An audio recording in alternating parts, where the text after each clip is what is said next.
I think we are unable to hear for some reason. Okay.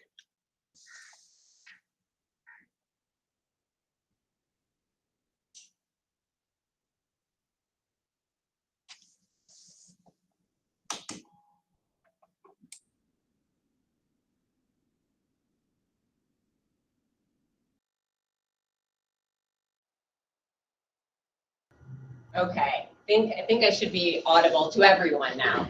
And I was just telling the audience that I thought that hybrid was very difficult to do. So I like to be proven right at the outset. I think it adds to my credibility.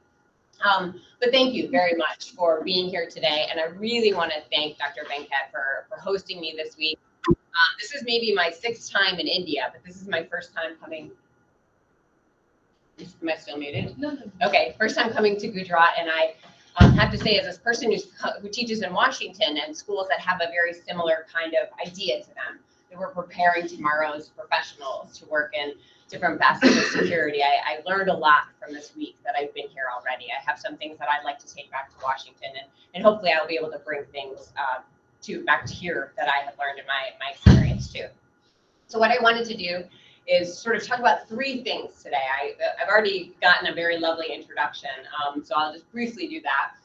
And then I thought I would sort of outline what the current environment is in the United States in terms of our posture towards counterterrorism and how our national security orientation has really changed, I think, markedly. In some ways, a slow evolution, in some ways, what seems like a sudden one. And then I wanted to talk about the area that has been the U.S. focus in terms of counterterrorism, and is in fact my primary focus too, which is the violent Sunni extremist movement, and the factors that I think might be shaping that going forward as we are in this changed national security environment, this changed geopolitical environment. So as was already amply discussed, I spent a number of years at the U.S. State Department working in different parts of the counterterrorism bureaus there, primarily focusing on South Asia, also doing some work on Africa. I got my PhD at Georgetown while I was at the State Department, and I don't recommend that if any of you are considering doing that. It's not a great life choice for like quality of life. But then I was fortunate to go to American University, where I'm an associate professor. And I was due for a sabbatical, and I was fortunate enough to get the Council on Foreign Relations Fellowship to be here. So I'm being hosted by the United Services Institution of India in Delhi, and I've been based there, but I've had the opportunity to travel around quite a bit, which is nice because in a lot of my previous trips, I've been able to come for a week, 2 weeks, and that's a little bit more difficult. So overall, what brought me to India? What am I thinking about and looking at while I'm here? I was able to come at what I think is a really interesting sort of inflection point, a change in the moment. We have generally an improved U.S.-India counterterrorism relationship. In fact, a number of people in Washington described it to me as a pillar of what has been a largely improved relationship. This has been one of the pillars that's helped to build it. But we've also had some recent events, of course, the U.S. withdrawal from Afghanistan and the Taliban takeover since then, and of course, its continuing hosting of foreign militant organizations. And at the same time, we have a shift in both India and the United States. One of the things that's been very clear to me in the interviews that I've been doing since I came to India on this visit is that China has sort of unequivocally emerged as your #1 national security priority. I think in years past when I asked, I got different answers, but this time I'm getting an overwhelming answer that is China. In the United States, the overwhelming answer is also China. So we've had this shift in the national security priorities and an alignment in the US and India on that. And at the same time, we're in an environment where we haven't had major external terrorist attacks in recent years. That doesn't mean anybody's sort of complacent about it, but there definitely, in the United States, there really hasn't been one since 2001. In India, also, really the last major, what we would consider a traditional terrorist attack was in 2008. So the questions that I'm looking at on my trip here are, how does counterterrorism fit into India's national security priorities at this juncture, right? What is the threat facing India? And what does that mean for U.S.-India counterterrorism relationship going forward? So those are the things I'm pursuing while I'm here in India. But what I wanted to talk to you about today is, where is the United States on its, and in some ways, it's become much more clear since the Biden administration finally released its national security strategy. We were in this interim national security strategy for a little while. That was a source of great frustration in Washington. So I don't think there's any surprises in the strategy, although I think it still marks sort of a change that's worth discussing, especially for those of us who worked on counterterrorism for several decades now.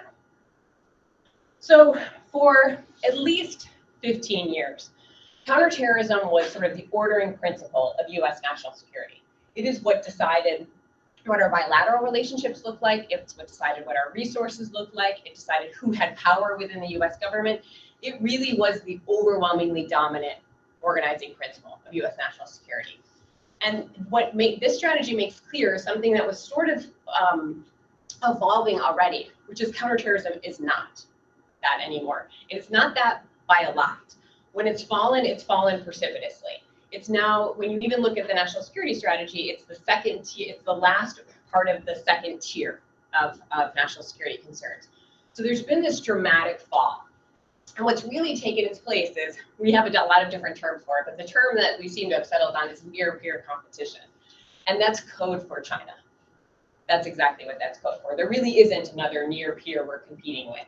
Every now and then, people will also talk about constraining Russia, especially since the Ukraine war, but this is really about China. It's a long-term strategic threat and the ordering principle of US national security. And I can tell you, as someone who works on counterterrorism, when I raised counterterrorism within Washington in different forums, the question comes back to, how does this matter for near-peer competition?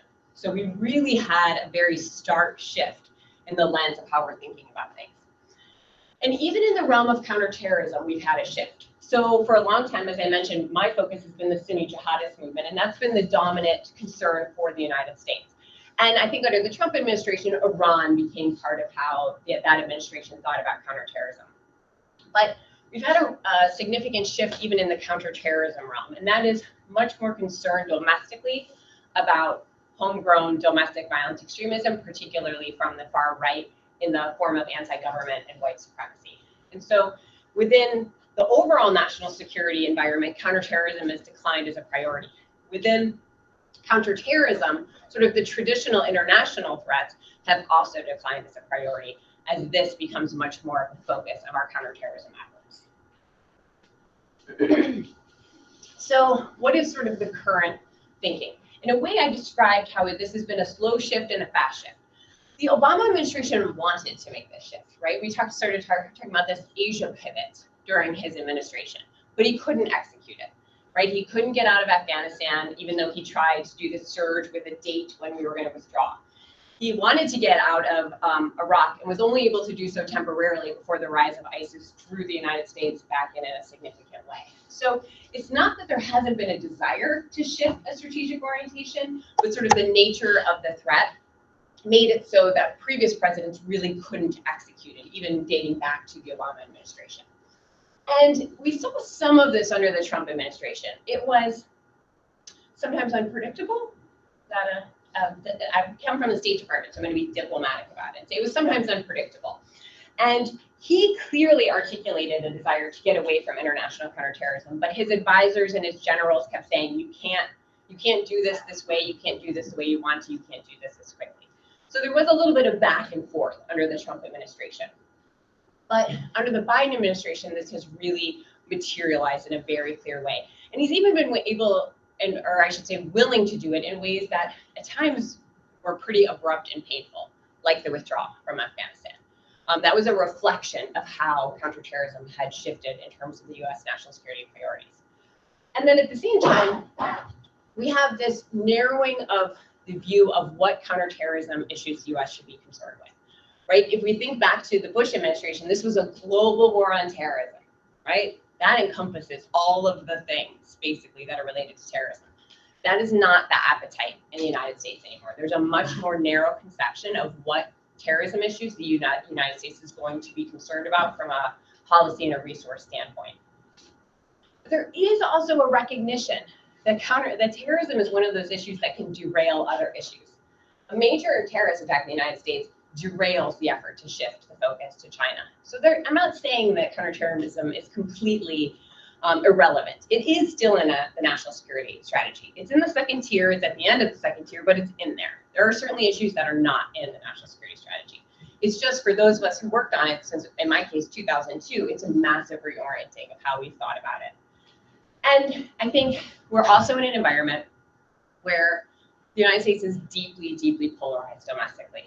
And so in a lot of ways, it is in fact remarkable that you have a #1 national security priority in China that is bipartisan. This is not one of the areas where you see contestation. And I got to tell you, there's not a lot of those. So I think the orientation towards China and the deprioritization of counterterrorism are something that cross administrations, and that I wouldn't expect to see a big change if we do see a change in the party in power in our next presidential elections. So how is the US thinking about the threat perception? We have what I would say is almost returned to a very homeland-centric view of the threat. The US is primarily concerned about groups that can strike the US homeland. And of course, that's a very small number of groups, as demonstrated by the last 20 years. The two groups that are still of primary concern to the United States are the Islamic State and Al-Qaeda. But when we talk about terrorist organizations, what do we talk about? We talk about intent and capability, right? That's how we assess terrorist organizations. These are both organizations that have the intent to strike the United States, but do not have the capability to do so. So that partially explains the lowering of terrorism in terms of a priority, is that we don't have organizations. Both organizations have been significantly degraded. There is a lot of debate about whether they can resurge. And for my part, for what it's worth, I would say many of these organizations have demonstrated an ability to return from the grave. We've written the obituary of way too many organizations, way too many times, only to find that they're able to resurge. So maybe it's an occupational hazard, but I'm a little bit concerned about both of these organizations' potential for resurgence, especially if they're not experiencing as much counterterrorism pressure. But both groups, of course, have affiliates that span basically the globe. And these are primarily seen in the United States as regional and global threats. And there's been a transition in the language that the administration is using. It used to be US-led, partner-enabled, and now it's partner-led, US-enabled. So the view is that regions and local governments really need to be taking the lead on countering these organizations. And I'll return to this point later, but I think in particular, there's been a very concerning growth of jihadist organizations in Africa.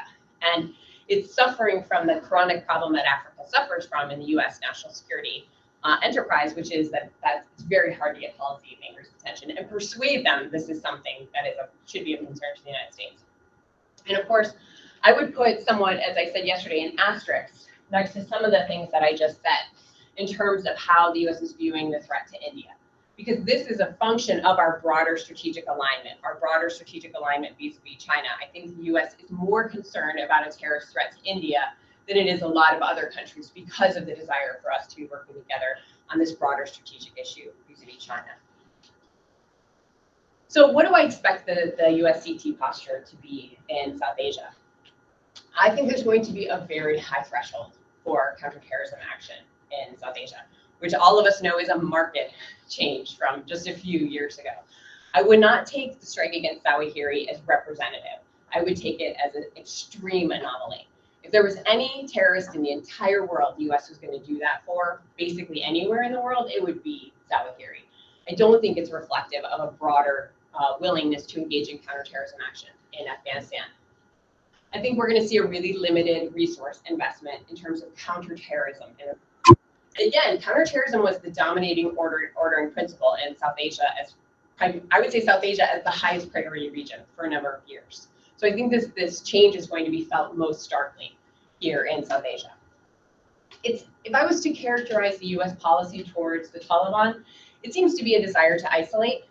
There's some intermittent engagement, but it's low level. In the US sort of structure, that we've gone from an envoy who had the ear of the president to an envoy who reports to assistant secretary, who reports to an undersecretary, who reports to a secretary. The efforts on this front. Some humanitarian, some basic engagement, but really the US posture seems to be designed to continue to isolate the Taliban.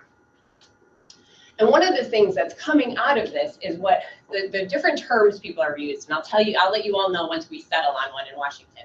But it's things like a right-sized relationship with Pakistan, that it has had a disproportionate place in the US national security strategy because of our focus on counterterrorism. And with that diminishment of counterterrorism focus is a diminishment in the investment and the interest in a relationship in Pakistan. And I would actually, nobody officially will do this, but this is the beauty of leading government. I would go further and say that there is a deep-seated anger at Pakistan in Washington, D.C., especially within the Biden administration, much of which was also in the Obama administration. So felt acutely some of the failures in terms of the Obama administration's efforts to change Pakistan's strategic calculus. So what are the implications for this? I think we're going to see pretty limited U.S. military engagement overseas on counterterrorism. There's also something of a backlash against things like the use of drones, the concerns about collateral damage that maybe was underemphasized or underreported in the past. So I think that's what we're going to be seeing. There is this term about over-the-horizon counterterrorism, but let's all be very realistic that over-the-horizon counterterrorism relies on good intelligence. And good intelligence requires an investment in collecting on something. And if you're transitioning away to a hard target like China, there's going to be a lot less actionable intelligence to even undertake over-the-horizon counterterrorism. And there's always the danger in making a prediction like this that you'd be proven terribly wrong, but I don't see any appetite in the US for large-scale military commitments based on counterterrorism concerns. That isn't going to be sort of the motivating deployment of our forces in the United States. So then I wanted to posit to you, okay, as somebody who's worked on this for the last 20 years and focused specifically on, the Al-Qaeda and its affiliates, ISIS and its affiliates, Pakistani-sponsored organizations, this movement is not defeated. Just because we've decided to change our national security priorities doesn't mean that they've decided that they're going to go home and put down their guns. So I wanted to sort of think about what the state of this movement is at the same time as this transition and sort of propose to you some of the factors that I think are going to shape the movement going forward. And of course, I'll be keen to hear if you have any that you would add to that list. Before I go further, you always have to be clear on your terminology, right? So what I'm going to, there's a lot of debate about what to call this particular phenomenon, right? Some people call it violent Sunni extremism. The Trump administration called it Islamic terrorism. Some people call it jihadism. Even within academia, we haven't really been able to settle on what terminology, because it infers some religious legitimacy. Others say it's sort of distorting the word of the meaning. And some say this is the terms that they use, this is the terms that we should use. I will go with, alternatively, depending on how much oxygen I have, either violent Sunni extremism or the jihadist movement. But that's what I'm referring to. And it is this broader movement, right? That this a broader social movement. For those of you who study social movement theory, this is an overarching movement at this point, an international movement. But that isn't to say that there's a consensus within it. It's a deeply competitive movement in terms of what is a legitimate jihad, what conflicts are considered a legitimate jihad, under what conditions there should be violence and fighting, and when is that legitimate. There's a lot of contestation within it. And I also, want to say up front and be clear about this, that I'm not suggesting this movement represents Muslims. I, in fact, don't think it does. It is an extreme element, just like the white supremacist movement in the US doesn't represent white people overall. What I'm talking about here today is not related to jihad as like the internal struggle meaning of the word. And frankly, I would argue that most in the movement don't really consider that facet of jihad. So I'm really focusing on the violent part of the movement today in my talk. So I'm going to propose to you that I think there are 5 factors going forward that we should be thinking about in terms of how this movement will evolve amidst a much reduced focus on it. And I think the US is not the only country shifting its focus more broadly. I think there is, in the West in particular, and I think in India as well, this broader geopolitical reorientation. So the first thing that I think is going to be important for the movement going forward is that we have this competition for the leadership of the movement. And essentially what I'm talking about is between Al-Qaeda and the Islamic State. And I would argue at this moment, there isn't a clear leader between these two organizations. They're both weakened, and they both have some advantages and disadvantages. I think the Islamic State's advantage is that the core organization is in the Middle East. And as I'm going to talk about later, there's still a lot of symbolic importance within this movement in terms of being located in the Middle East, what you call West Asia. It took me a month to figure out what people meant when they were talking about that. So which we would call the Middle East. And I think the other advantage that the Islamic State has is these prisons are not secure in Syria. They're not a long-term solution. So you have these people languishing in prisons. You have an organization that has a clear history of prison breaks. And there's no movement on this from a policy standpoint. A lot of European governments are not willing to take these fighters back. You have children growing up in them. And from all reports, this is sort of an intractable problem with no real policy momentum to actually resolve this. I think the Islamic State has a sheer quantity of affiliates. When you look at the map, you get to see, a dozen or so affiliates. The group has been a little liberal with some of its anointing of affiliates, but as a result, is able to project itself across a wide array of countries and regions. And of course, it has the most recent success, right? It declared this caliphate. It was clearly a very galvanizing experience for the organization, and it's close enough in memory. For Al-Qaeda, it's got a safe haven in Afghanistan. And I've written about this previously. Safe havens are really the most coveted thing for a terrorist organization to have. And having a safe haven in Afghanistan gives an advantage to Al-Qaeda that the Islamic State doesn't quite have. It still has less of a safe haven in its locations. Of course, Al-Qaeda is able to claim some kind of role in the Taliban's victory, and it's the second time it can claim a role in defeating a superpower. So it's gotten a morale boost from that.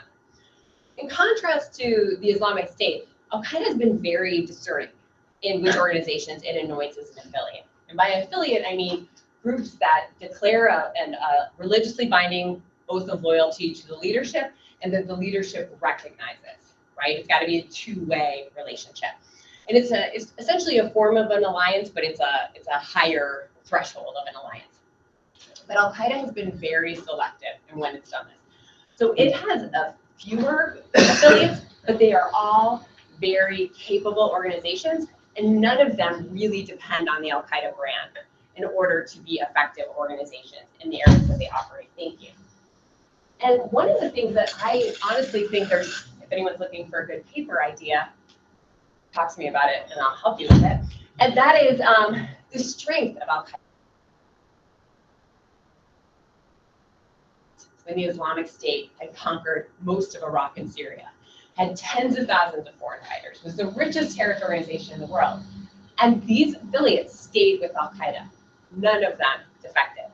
That is a very powerful alliance that sort of contradicts the things that we think of as a rational calculus of why you ally with who you ally, especially for those of you in IR, when we talk about states, power is why you ally, right? And so they've sort of defied some of those predictions in ways that I think speaks to the strength of those relationships. So what are some, I think this competition, for all of the things I'm going to talk about, I have some wild cards for us to sort of think about in terms of what might affect them going forward. In both organizations, you have a massive leadership deficit. With the Islamic State, no one even knows who the current guy is, right? And Al-Qaeda is still not appointed a new leader. It's been a while, right? And so neither one of them have a galvanizing leadership figure, which both of them have benefited from historically, and I think would be really important to any potential resurgence. I think the second facet of that is where the next galvanizing cause emerges from, right? One of the Islamic State's advantages was, of course, that Syria was the galvanizing cause, and it was proximately located in Iraq. So will there be another galvanizing cause that sort of electrifies the movement? I remember in 2010, people were sort of saying, I think we've wrapped up this Islamic State in Iraq.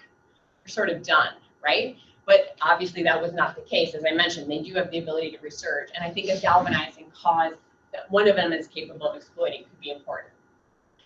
And as I would, for those of you who already work in the security field, there's something we often refer to, which is a low probability, high impact scenario, right?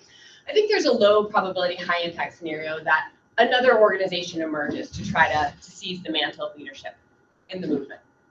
I mean, there was a time when Al-Qaeda in Iraq explicitly said it was not competing with Al-Qaeda. So these kinds of dynamics can change and groups can become rivals. So I think that's a potential wild card, but that's maybe a less likely one if we're thinking of possibilities. Every now and then, maybe once a year, somebody will write a piece and say, oh no, what if Al-Qaeda and the Islamic State realign, re-ally with one another? I've done a lot of work on alliances, and what I would say is I think this is remote. That one of the things that changed when they had this falling out is they became rivals. And you can see a variety of scenarios where terrorist groups can ally with each other, but they're not rivals. And what do I mean by rivals? They're not competing for the same resources, the same recruits, the same money, right? They have essentially different constituencies. Well, now these two groups are in the same constituencies. They're competing for the same constituencies. And what the research on that suggests is those kinds of relationships are hard to form, they're temporary, they're tactical, and they're fluid. So they form a month later, they fall apart. They're just not really sustainable. So I think it's unlikely that they will align, especially because most alliances have it, if not explicitly, at least sort of implicitly, the specter that one organization is subordinate, right? And I think that's going to be a pretty tough thing to get even new leaders of these organizations to do. In part because the competition and sort of the enmity between the two of them isn't just between the core organizations. It is now between every place where both of them have affiliates. There isn't a single location where both organizations have affiliates that they are not in direct competition, and sometimes violent competition with one another. So that raises the question, like, what's better? Is it actually scarier if they are allied, or is it better if they're fragmented? And what does the research on this suggest? It suggests that unified movements, of course, have to get to aggregate capability, and that's advantageous. But it becomes really hard to maintain unity. I mean, I think we even see this within organizations like the Taliban. They want to keep that organization together, and they make all kinds of decisions that are geared towards maintaining unity, maybe not ultimately what the group needs to do. But statistically, unified movements are more likely to win. They're more likely to win in conflicts that they participate in. But they often struggle to actually maintain unity. In fragmented movements, what you see is there's all of these counterproductive effects of violence. You get these escalating violence, the competing, the outbidding to engage in violence, engaging in violence not for strategic purposes, but to prove that you're better than your rival. So as a result, what you find is that these fragmented movements rarely win. They're not inclined to win, but they can prolong conflicts for a really long time. Essentially, they don't lose. So I'm not sure if an allied movement is a better thing or a worse thing. I think it's maybe a pick your poison kind of situation. There's a lot of efforts to fragment these kinds of groups and kinds of movements, but there's a lot of downsides to doing it as well. So the second thing that I think is going to shape the movement going forward is the center of gravity. And what I mean is the geographical center of gravity. And I alluded to this before, and this may not be very easy for you to read, but this is from the letter that Zawahiri wrote to Zarqawi back in like 2004, 2005, when basically they were trying to get Zarqawi to sort of downgrade the violence a little bit. And one of the things he was talking about here is that a victory will not take place until an Islamic State is established in the heart of the Islamic world, specifically the Levant, Egypt, and neighboring states of the peninsula and Iraq, rather than the far-flung regions such as Chechnya, Afghanistan, Kashmir, and Bosnia, right? And this is what I was talking about when I said that there's sort of an internal bias towards the Middle East within the jihadist movement, or South Asia, or West Asia within this. But what I would say is when you look at the current environment, it's the far-flung regions that are strongest within the movement. It's in the Middle East where the movement is actually pretty weak at this moment.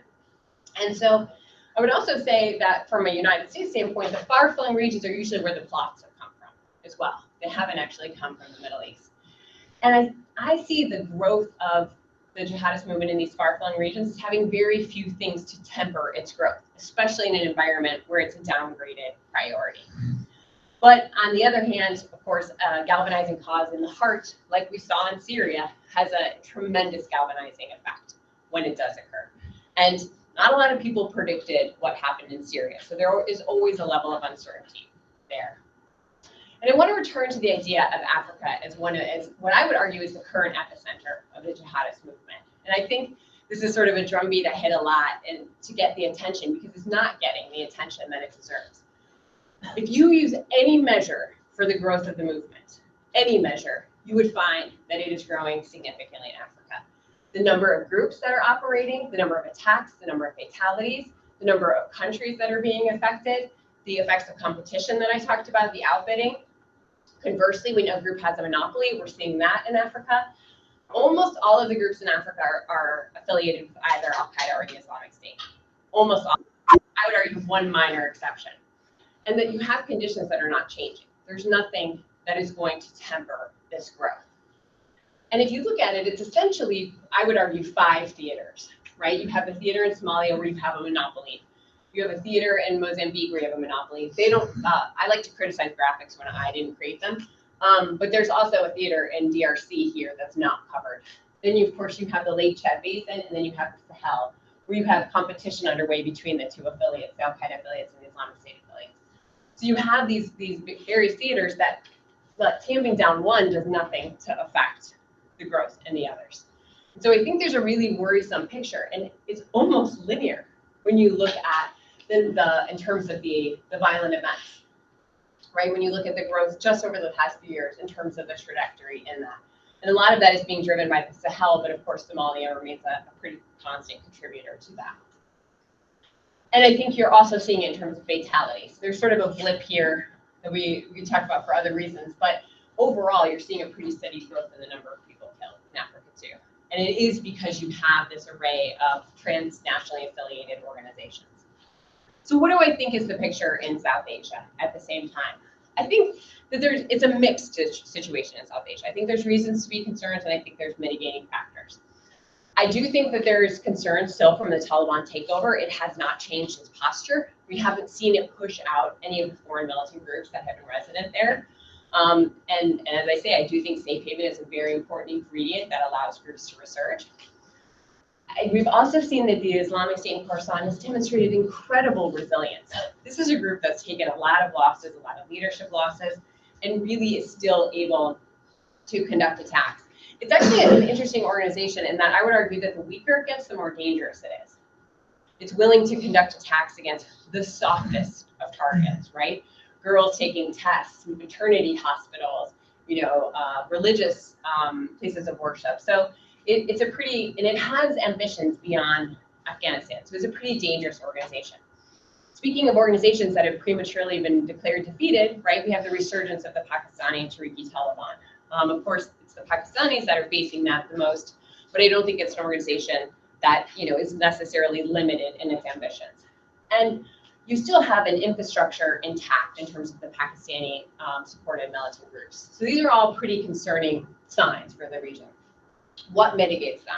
It shows to some degree. The Taliban does seem to have some desire for international recognition and does seem to have exhibited a greater degree of pragmatism than it perhaps did when it was governing in the 1990s. The Islamic State in Khorasan has not demonstrated a real ability to be regional yet. It has recently conducted an attack in Iran, and I think there's potential for that to continue. But its capability is mostly still concentrated in Afghanistan. And I think that there's continuing international pressure that this capability remains intact, but there's an effort to sort of manage the intent piece of it, right? We talked about the intent and capability. The capability is still there. There's pressure to manage the intent on Pakistan. So what do I think overall for this idea of like what the center of gravity is? What are some of the wild cards that it could affect this? Especially in places like the Sahel and Somalia, there's discussion about what negotiated settlements would look like. Admittedly, the situation in Afghanistan with the Taliban has given negotiated settlements a great reputation, right? So there's a lot of reticence to that, but there are probably in both of those conflicts local insurgent elements that could be brought in that are not the hardened sort of affiliates. I think we have some potential for regime failures, and when you have regime failures, you have vacuums, right? That could be where the next galvanizing thought. I think there's even some scenarios where we could have jihadi takeovers of states beyond Afghanistan. And as I mentioned, I don't think there's an appetite in the West to take on these kinds of scenarios militarily. So I think these are some wild cards I'm particularly worried about. And in the decades after 9/11, there was tremendous pressure on state sponsors. And I think some of that pressure is declining amidst this sort of broader geopolitical reorientation. So I think it's also possible we'll see the emergence or the reemergence of state sponsors who are supporting terrorist organizations. The third thing I think that is worth looking at more closely than I think a lot of people who follow this issue do is which strain of jihadism is prominent within the movement. And there's a Norwegian scholar, excuse me, named Thomas Heikhammer, who came up with this sort of typology of types of jihadism that I think can be really useful. And one is the classical jihad, that is expelling the non-Muslim foreign invader. That's the United States and Afghanistan, that's the Soviet Union and Afghanistan, that's the US and Iraq, right? Then there's sectarian jihadism, that's the Sunni Shia sort of oriented violence within the movement. Then the idea of vigilante or moral policing jihad. This is when you see crackdowns on music stores and cutting whether the length of men's beards and what women are wearing. This is when groups are trying to regulate the behavior of organizations. Revolutionary jihad refers to trying to overthrow a quote-unquote apostate regime. This is when organizations are fighting the government in Egypt, government in Algeria, things like that.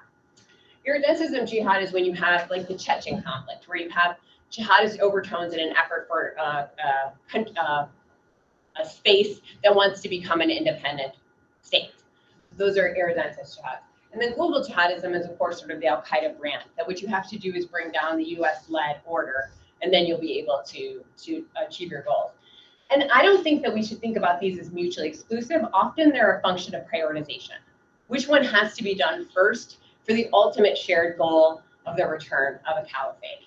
A caliphate as they conceptualize it anyway. And when you look historically, what you see is that the revolutionary and irredentist jihads have the ability to mobilize intensely amongst a small population, where these classical global and sectarian jihads mobilize more broadly but more diffusely. They don't have quite the same concentration. They don't have the same base. So what am I thinking about in terms of wildcards here? One, I would say, is that they're often reaction. They're reaction-based. They're reactionary. The rise of global jihadism in the late 1990s came after a bunch of revolutionary jihads lost decisively, right? So if these couldn't win, maybe this was the way to go. Sectarian became a much stronger instinct within the movement overall after the US invasion of Iraq, and of course, even more so during the Syria war. And some people have argued with some degree of persuasiveness that this is really one of the, if not the dominant, one of the dominant strains right now. I think some of us expected that the move to normalize relations with Israel would have a backlash effect, as it did in the 1980s and 1990s, and sort of underpinned this movement, but that really hasn't really happened. So sometimes you can predict wild cards and have them turn out to not be as important. And then, of course, with the classical jihad in Afghanistan, the once unimaginable defeat in Afghanistan, other causes see that as imaginable now, right? And it gives morale to causes that think things look hopeless when you see that kind of victory.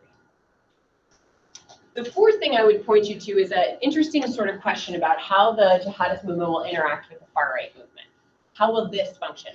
And what I mean by that is I think they have the ability to mobilize each other and exacerbate each other. They can escalate one another's violence in response. They're movements that are in opposition to one another and can essentially galvanize one another. I think this is particularly, we can see this in the West or in Europe. And interestingly, they can also learn from each other. In fact, I have a colleague at American who's an expert on the far right. She's been working on it in Germany and elsewhere for a long time. And she has argued to me that the far right has done a lot of studying of the jihadist movement and learned a lot from them, sort of tactically, what works, what terrorizes, what mobilizes. And as that movement becomes more mature, of course, jihadist elements can learn from it as well. I think it's pretty unlikely that they're going to cooperate. Yes, that's a nightmare scenario. And again, okay, we'll take that seriously. Low probability, high impact kind of scenario. I think there's a possibility that they will emerge in the same conflicts, that there will be conflicts that mobilize both of them. And that could be a wild card for how the two interact with each other. And then finally, and of course, returning to what I started with, is what is going to be the effects of this shift of near-peer competition in terms of national security priorities? How will this affect the jihadist movement? I mean, I think that there is a reality. We're hearing a lot in the counterterrorism realm, you have to do more with less. But the reality is when you have less, things become harder to detect. And so I think that there is the possibility with this shift of resources, we're more open to sort of strategic surprise. I think there will also be a reorienting of a lot of bilateral relationships. I mentioned this with Pakistan before, right? Now that the China is the ordering principle of US relations, rather than counterterrorism, that's going to change some of the bilateral relationships and change the importance of some bilateral relationships. I think there's also Russia and China are positioning themselves as alternative counterterrorism partners. And Russia in particular has done this in, for example, Mali, where it's one that doesn't come with all these pesky, human rights concerns and things like that. So I also think that this could erode some of the counterterrorism relationships. And also, interestingly, from the United States standpoint, in a lot of places where there's a significant jihadist threat, the United States is much more constrained in sort of how its diplomats can move and how Americans can move because they're more threatened than China or Russia is. For example, in Africa, China actually has more missions than the United States in Africa, and in a lot of Africa missions, we consider them high threat posts because there is a jihadist threat there. So what are my wild cards here? I think that there is also, China and Russia are not immune to becoming the targets of this movement. It's actually interesting to me that China hasn't become more of a focus of the movement given its treatment of the Uyghurs. There is a galvanizing cause there that hasn't really been taken up by the movement overall. And as I mentioned, how willing will the Russians be to step in, especially now that things are not going that well in Ukraine, to step into counterterrorism voids like they have in places in Africa? I think also China's ability to build these forms of dependence, economic dependence that it does with other countries, could undermine the United States' ability to cooperate on counterterrorism with some of them.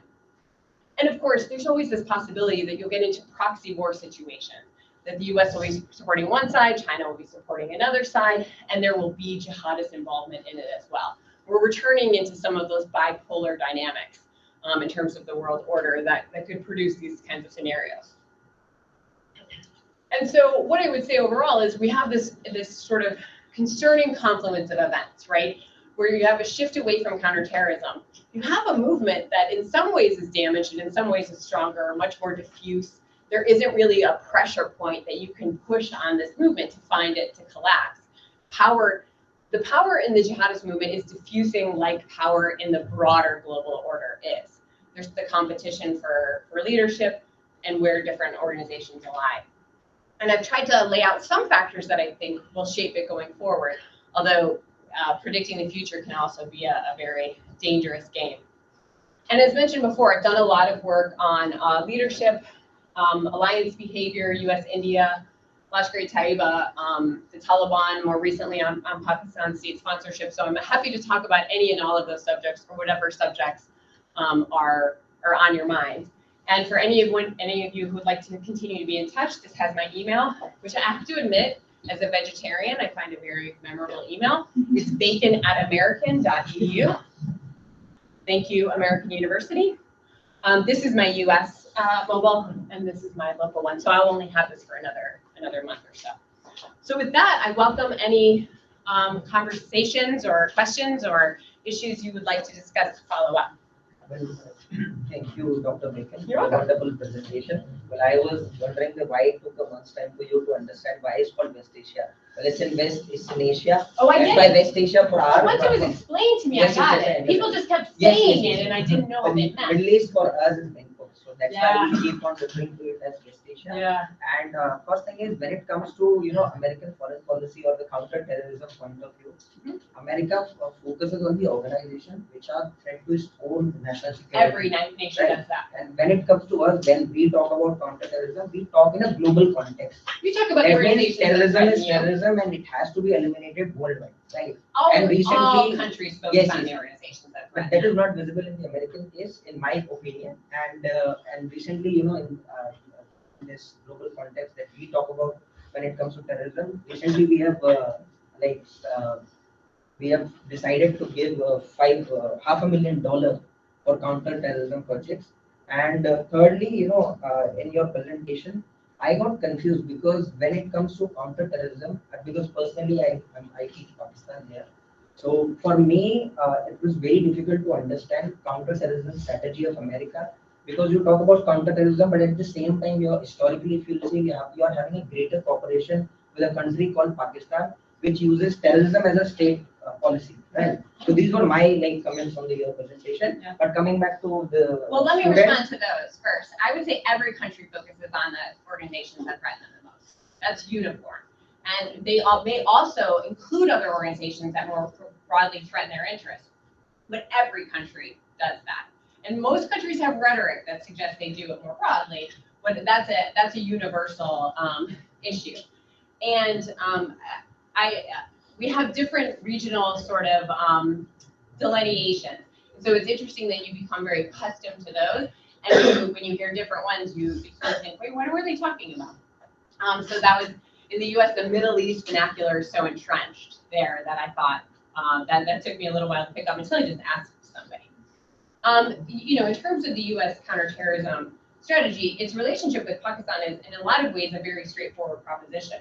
It was the organization, it was the state best positioned to counter Al-Qaeda.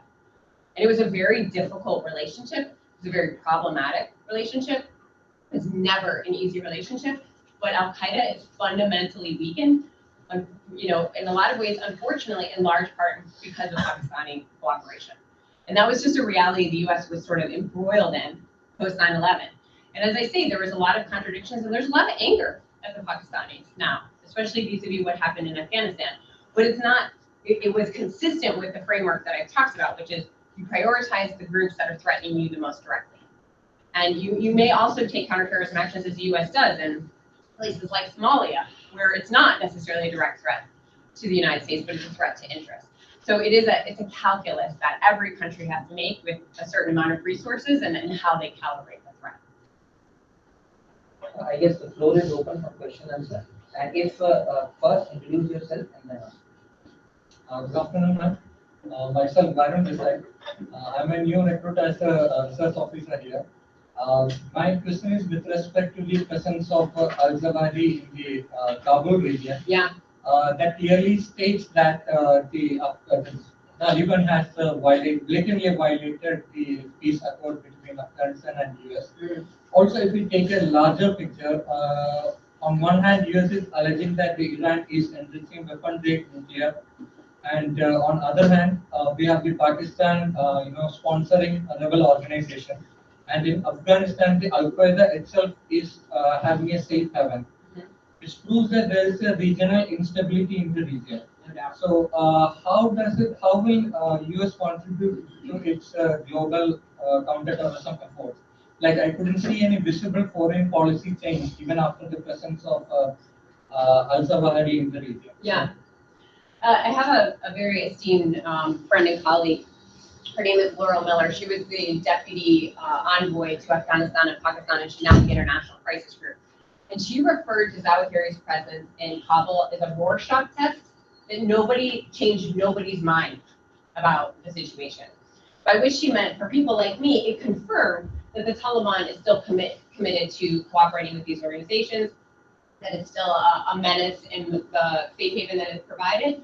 And for people who said the Taliban is going to keep these organizations close so it can monitor them and mitigate the threat, they were able to use the same argument. So nobody's mind was changed by the presence of Zawahiri in Kabul.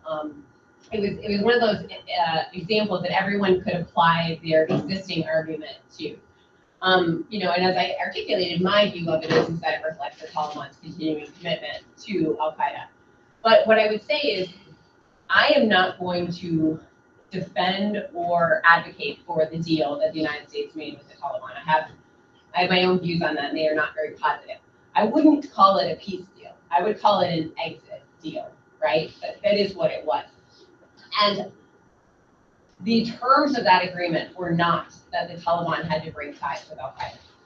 I thought they should have been that, but they weren't. They were that they prevent terrorism in third countries.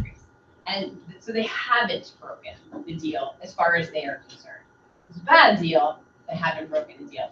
Ironically, the country they've broken the deal for is Pakistan, because you do have a group in Afghanistan conducting attacks in Pakistan. But that wasn't sort of the US motivation in that deal. So I think the argument is that they haven't broken it. And I think the US is very wary of getting redrawn in to this situation. This was why the withdrawal was as rough as it was. The US saying this could go on forever and we're not making progress. So I don't think you're going to see a policy change out of Washington on this. And it's not going to get leadership attention. It's not going to get high-level attention. If this is going to be a policy that sort of persists without, I think, significant changes, barring some kind of major terrorist attack, I think that would change the calculus. But hopefully that won't be where this ends up. any other question? Okay. Okay. Yes. Good evening, ma'am. Good evening. I'm Avdesh. I'm studying Mandarin language here. Ah, fantastic. Yeah. Recently, we have seen China has put a hold on a joint proposal of India and US to designate a terrorist based in Pakistan as the global terrorist. Yep. What do you think? What is the motive of China behind this? Is the fourth attempt of China to sort of such a hold on this proposal. So what is, according to you, what is the motive of China other than harassing India and challenging the US-led world order Yeah.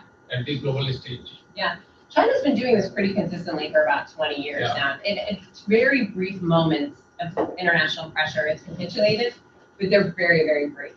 I don't know that there is a motive behind what you just described. This is a way for China to show Pakistan it's protecting it, show that it's a good partner, which is, was something it wants to signal, and to annoy, frustrate, and challenge the US and India. And as long as the sanctions regime is structured the way that it is, that any state's objection will prevent a designation from going through, China's going to be able to consistently do this at the UN. I don't see this changing. I don't think the US or India has the leverage needed to change China's approach at the UN. Do we have any alternate policy to just solve this issue? Well, the US does because it has its own sanctions regimes, right? So we don't rely on UN sanctions regimes. In order to accept, so the structure of it would be that any UN designation is also designated in a US domestic sanctions regime. We call it the Executive Order 13224. So this list is entirely redundant of this list, but we can designate other entities on the executive order or as foreign terrorist organizations. So our standpoint is we would like these to be international designations, but we will do these designations for at least the United States. And whenever the United States designates an organization or a person or an entity, it sends out that message to every country and has bilateral relations to let them know it's a designation. So we've tried to do it sort of unilaterally, but I don't think that's the beauty of the UN. Like, I don't think there's a way to change sort of how that UN process works. And as long as China's in the position that it is, I think it will continue to protect Pakistani interests there. Anyone have questions? You? After this, we'll take online also, ma'am. Some of the yes. Last question on the physics. Yes. Good evening, ma'am. My name is Shakti Padu, first in Chinese. Ah, great. Well, we have demonstrations of India's strategic shift as well. Ma'am, India and US has been together coming up with a joint family working towards the counter-terrorism for a long time. Yes. Till now, we have conducted the 18th joint meeting groups, which was held in Washington, D.C. Yeah. by October 2021. Mm-hmm. And you, being one of the scholars working in this field for such a long time, and what do you think that what is the progress and advancement after this meeting held between India and US? Yes. And my another question is that now recently I found a news that Russia is recruiting some Afghanistan militants group to fight against the Ukraine. I know. And Russia again being together with China and China binding with Pakistan. All these three big countries are being economic situation. So what do you think how we could do it and how US will look what and make a policy toward all this? Yeah, those are both great questions. So I had the pleasure of participating in some of the working groups when I was in the government. And, there are some people who are dismissive of the working groups. They produce nice joint statements and there's not, maybe they're not all that substantive. I would counter that to say, in my experience in the government, when you have working groups and you have senior officials participating in working groups, senior officials demand what we call in our system deliverables, right? And so working groups create pressure to have new areas that you're delivering on for cooperation and coordination. And I actually think that US-India counterterrorism cooperation is in a lot of ways an underappreciated element of the relationship, in part because of the nature of counterterrorism, right? A lot of it is sort of sensitive, covert, intelligence. And so it's not something we can see a lot of in the public. But I think that's actually been really confirmed for me on this visit where I've been researching that relationship, is people who are the closest to it tell me this relationship is far deeper than it is appreciated in what can often be the frustrations which were articulated at the front of this with the US relationship with Pakistan. So I think that it can be an underappreciated, and that the working group does create momentum to keep building and to keep having deliverables. Yes, I saw same reports on the Russian recruitment of former Afghan security officials. I think ultimately, if US or India really wants to stymie this, there is a very clear and uncomfortable answer, which is give them visas to come to our countries. And in the United States, that we've been seized by Ukraine at this point. Afghanistan had a moment from a refugee standpoint, and that moment seems to have been passed in terms of letting in new people. It's a very small number being let in now. There's much more focus on settling the people who come and making sure they have services that they need. There's not a lot of appetite for large influxes. So my argument would be the way you prevent that, they're doing it because they're desperate. They are afraid to go home. They have skills. And it's not clear how many have actually accepted this, but even sort of, it does raise the prospect of it. And I agree that it's alarming. And the solution is harder, easier said than done, but it is simply to provide an alternative for them. Because I don't think this is out of loyalty or ideology. Well, I know many of you want to have more questions. Let's have one round of questions from people who have joined online. So Venkat sir, I will request you, is there any question from? Yeah, I think thank you, Dave. What we'll do is, I request those who are online to raise their hand or put in a comment on the text, the chat box, and we can take it from there. But I can see Deepak has raised his hand. Deepak, please go forward, introduce yourself, and ask a brief question or comment or observation. Hello, good evening, sir. Am I audible? Yes. Yeah, good evening, everyone. My brief question would be, in the present geopolitical situation and the US efforts on counter-terrorism efforts, what would be the priority if A, ethics, B, peace, and C, economy are on the table of US? What would be the order of priority in the present context to tackle the issue? Economy, ethics, and peace. What would be the priority? Thank you all.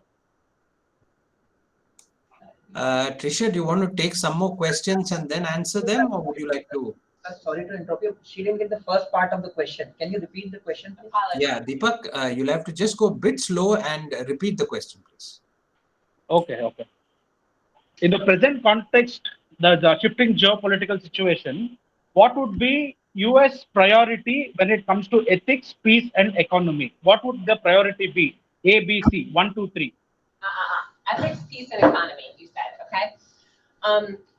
There's a painful reality for people like me who have spent their career working overseas, and that is Americans don't vote based on foreign policy. Full stop. They just don't. Americans vote based on the economy. It is a very, I would argue, too simple of a calculus, but in a democracy, right, with frequent elections, very emotionally, hotly contested elections at the moment, the economy is going to be the thing that drives policymaking in the US, especially in this economic environment where the polling suggests Americans blame Biden for the economy. It doesn't matter that it's an international economic, they blame Biden for it. So economy, by far, is going to be the dominant consideration for the United States going forward, I think. And frankly, probably always is, if I was being candid with you. Is there any other question, sir? Would there be any other questions, please? I think, Deepak, you should just probably put your hand down. Any further questions on those who are online? You could raise your hand or just put it in the chat box. Okay, in that case, we will have questions from here, sir. 1 second. Hold on, Dev. Rahul Rawat would like to ask a question. Rahul, please go ahead and just identify yourself for the speaker's benefit, please. Yeah, thank you, sir. Thank you for this interesting talk. My name is Rahul Rawat. I'm a PhD candidate at Diplomacy Disarmament Division, School of International Studies, JNU, New Delhi. Doctor, my question is related to the way you look at the US strategy in Afghanistan. How would you describe it? Because the way it began and the way it has ended now with the withdrawal, how do you assess this withdrawal of the United States? In terms of looking at a US as a major power, does US really had a theory for victory in Afghanistan? And the second question is related to the recent developments. How do you look at the evolving US-Pakistan relation in the domain of counterterrorism? Thank you. So when you asked about the U.S. withdrawal from Afghanistan, that I think that in a career that has had a lot of difficult moments, that was probably the most sort of crushing moment of my personal career. And so I don't really have sort of a good spin on it that I can put on it, nor am I really obligated to. I think that was I can't, and I'm sort of not obligated now that I left the government to defend the way that was done. I didn't agree with that. I didn't agree with the way the deal was conducted, and I didn't agree with the withdrawal. But the policy now is one of sort of studious ignoring. The U.S. does not want to be re-immersed in Afghanistan at this point. It is very hard to get the United States in any ways to sort of meaningfully turn and focus on Afghanistan at this point. As I sort of alluded to in my presentation, the policy is isolation of the Taliban, right? There's still all the sanctions in place, the travel bans. But at the same time, sort of lower level engagement on certain issues like support for militant groups, girls' education, ethnic diversity within the Taliban regime. But I don't pretend that the U.S. has any influence over the Taliban. We can deliver these talking points to the Taliban, but they don't move the Taliban an inch. And every now and then I actually become concerned that pressure from the West, from the US on things like girls' education actually makes the Taliban dig in more because it doesn't want to be seen as capitulating to the West. So I think that is the policy. I think that will continue to be the policy. I think it will certainly continue to be the policy under the Biden administration. I don't think the Biden administration is interested in revisiting Afghanistan after how problematic the withdrawal was. I'm not sure that would really significantly change under another administration, though, unless there was an intelligence community assessment that Al-Qaeda or an organization within Afghanistan is resurging. And the recent position of the U.S. intelligence community after Zawahiri's death is that Al-Qaeda is still a weakened organization. So I think that would have to pretty significantly change for the U.S. view on how to engage with the Taliban or in Afghanistan, besides as a humanitarian issue would change. What was the second question? I worked on the first question, and then what was the second question? It was Pakistan. Yes. Yeah, and I think this. I alluded to this a little bit earlier too. The U.S. patience with Pakistan is at a very limited level at this point. There is a sort of a desire to keep the relationship on an even keel, not to have a major rupture, not for it to be adversarial, not for there to be problems in the relationship or anything like that. And frankly, it's, I think, going to continue to have a relationship with Pakistan that will not satisfy India, but it is going to be a massively reduced relationship.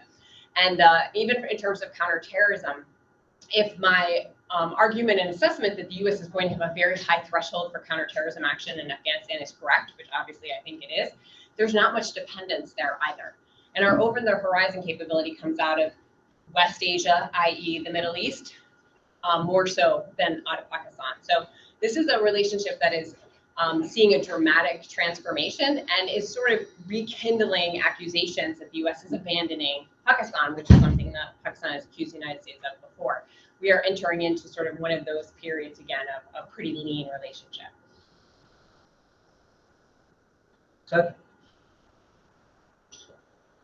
Yeah, sorry about that. So I think there is one more question here from Arshita. Arshita, please introduce yourself and be brief. Yeah. Good afternoon, ma'am. My name is Harshita. I'm a researcher in a law department, RRU. So my question is regarding the US national security policy with respect to the energy transition, which is again a part of a national security aspect.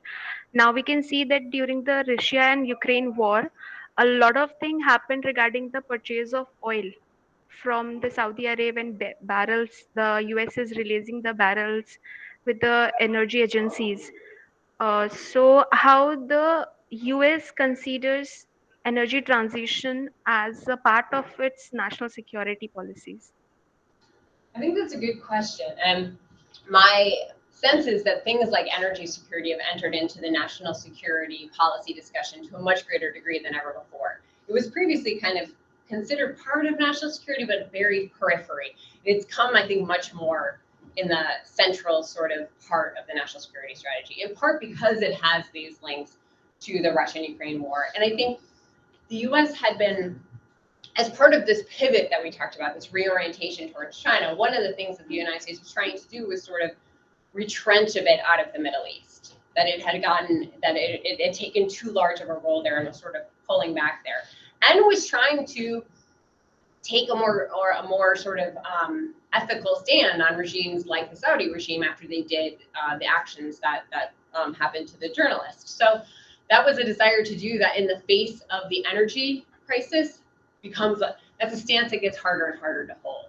And so there is this sort of a little bit of toing and froing in some of this policy realm because of how urgent that the energy piece of the U.S. national security has come. And again, that links back to what I said to you before about the average American's sort of primary concern being the economy. Things like gas prices going up are bad for U.S. presidents. And so it is a national security issue, and it's also very much has to be concern for any White House because of those implications. Sir, is there any other question? Would there be any other questions here? I think we can go over to the other side. We'll have a second round. Sir had a question, right? Good evening. My name is Saurabh Karan. Just a one quick question linked to what one of the earlier individuals had asked about Afghani people joining the Russians. Is the criteria for calling an organization as terrorist by the United States solely limited to religion? Because the reason why I'm asking is because we're talking about the Wagner group, which is slowly starting to gain influence. Yeah. Being there in Ukraine, it's there in Africa, doing a lot of things, but there's no talk about it, which is emanating from stateside, that this is an organization which should be deemed a terrorist organization, given the fact that this has a very close link to Putin. But there is still no talk about it. Why is that? Why is it that it's not being talked about and being deemed a terrorist organization? So, excuse me. So the criteria to be designated as a foreign terrorist organization in the United States there's three criteria to it. One, it's got to be a foreign organization. So no domestic organization can ever be designated as a terrorist organization. So if you see an American official say the KKK is a terrorist organization, that doesn't mean anything. That's not a real thing. So it's got to be a foreign organization. It's got to engage in terrorist attacks as defined by a specific statute. So we'd have to sort of hone in on acts. So they'd have to be politically motivated. They'd have to target civilians, right? There's a statute of that, and that threaten U.S. interests. And the foreign terrorist organization list is an interesting sort of policy tool, which is before the Trump administration, the U.S. had never designated a state organization on the foreign terrorist organization list. We have a state sponsors of terrorism list. That's where states go. But the Trump administration, in its very robust anti-Iran posture, put the IRGC on the foreign terrorist organization list. And that was a huge change. And so I think that there is a reluctance, besides this anomaly, to use that sanctions regime for state-sponsored organizations. I would say every 3 to 5 months, somebody in Congress says, why don't we designate Russia as a state sponsor of terrorism? And the answer to that is the ramifications of it would be massive, right? You can meet the criteria to be a state sponsor of terrorism, but it's not compulsory to designate a state because it meets the criteria. So arguments have been made that Russia meets, which is supporting international acts of terrorism. But there is a policy discretion there. And the level of sanctions that are put on a country when you designate them as a state sponsor, the calculus has been that one outweighs the other. But I wouldn't be surprised to learn that there have been debates about how to treat the Wagner Group, especially because Russia sort of denies that it's a state organization. So it does have to have a political motivation. So if it's just mercenaries, you couldn't use it.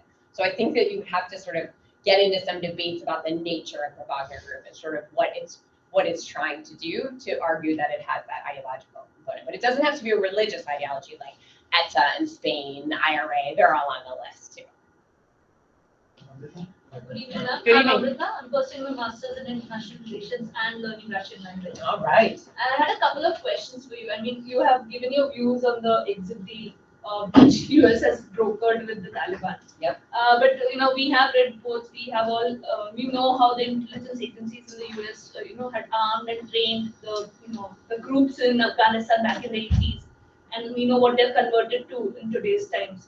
So, as an analyst, how do you assess, how do you assess what is the future threats that can be posed by such groups?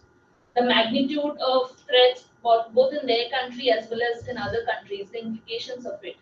In case if you were an analyst, would you have foreseen in 2020 this is the scenario they would be ruling the country? Mm. Would you actually foresee it? How would you go about it as an analyst or a group of analysts? Mm-hmm. And my second question, Pakistan has been pulled off the FATF grey list. So, do you think they've actually put in substantial efforts to curb the money laundering and terror financing efforts, and what are the other international mechanisms that should be in place to keep a check on them constantly? Those two? Oh, I thought you said you had three. Okay. I think that there is a constant theme when we think about events historically. And you're almost hearing a little bit of this right now, that we've let the China threat get away from us because we were focused on counterterrorism, right? And as we focus on China for the next 30 years, there will be threats that will grow because you were focused on China. You, collective you, us, we. And so I don't really see the 1980s as any different. The Soviet Union was the US priority, right? And sometimes when you're pursuing a priority, you miss the lower level threats that are emerging. So I think there were some few people who were concerned about foreign fighters in Afghanistan. During the 1980s, they saw some things that were worrying about it, but I don't think that, I think hindsight is that I'd be playing pretty liberally with hindsight to be able to anticipate the results that came out of that. And I also think that history is sometimes told in a little bit of a simplistic way, right? Support for the Afghan resistance groups, some of which had foreign fighters, which went on, who didn't play an important role in the conflict at all, were completely inconsequential to the outcome. So it gets people get a little bit fast and loose, I think, with some of that history. So I don't think that I'd like to credit myself with always being able to foreshadow things perfectly, but I think that would be a little bit of a stretch. I think on FATF, what I would describe that as is sort of the consummate Pakistani approach. They know how to effectively work systems so that they can prove they've done what they need to do. The terminology you use in the United States is the letter of the law and not the spirit of the law, right? They're able to articulate that they took these steps, they took them very visibly. We saw this with the Mumbai suspect trials. They underwent the motions of it, but the prison conditions were lax. They were having meetings and having children, and so they weren't really undertaking the spirit of what was being asked of them. I think what's happened with FATF is the same thing, which is why I alluded to the Pakistani militant infrastructure remaining in place. I see a change in its tactics and its calculation, but not its strategy. Is the distinction that I would make there. Is there any other question? I think Dave, we should take maybe one final question. Yes. Because Tricia has another meeting at 5 o'clock. So we don't want to run late for that. And maybe one final question. No pressure, it's got to be a great question. Okay, Harsh. I love that you stepped up to that. So good evening, ma'am. Myself Harsh. I'm studying IIM, Master's first year. I remember you from the presentations. Yeah. So, ma'am, my question is: you spoke about Taliban seeking international recognition. Yeah. So, in the scenario, how does US perceive this as a threat, and what can be the counter policies to make sure that Taliban's voice is like countered? Because we are seeing that in the deal that they had with US, they assured that they would protect the women and the children would get access to education. I'm referring to girls here on special emphasis. So what do you think will be US like approach now to counter this? What we are seeing is completely contrasting. So what is US role in countering this threat that we are seeing in Afghanistan?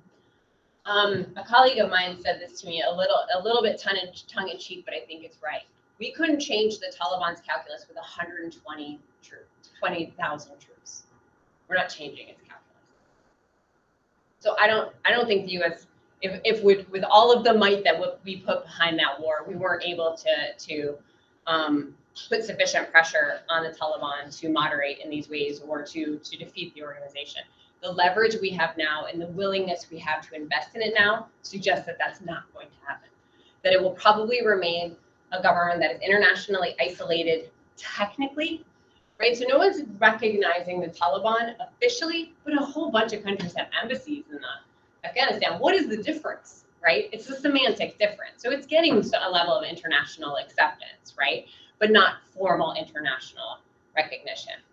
But my view of the Taliban is that the Taliban is focused on internal unity.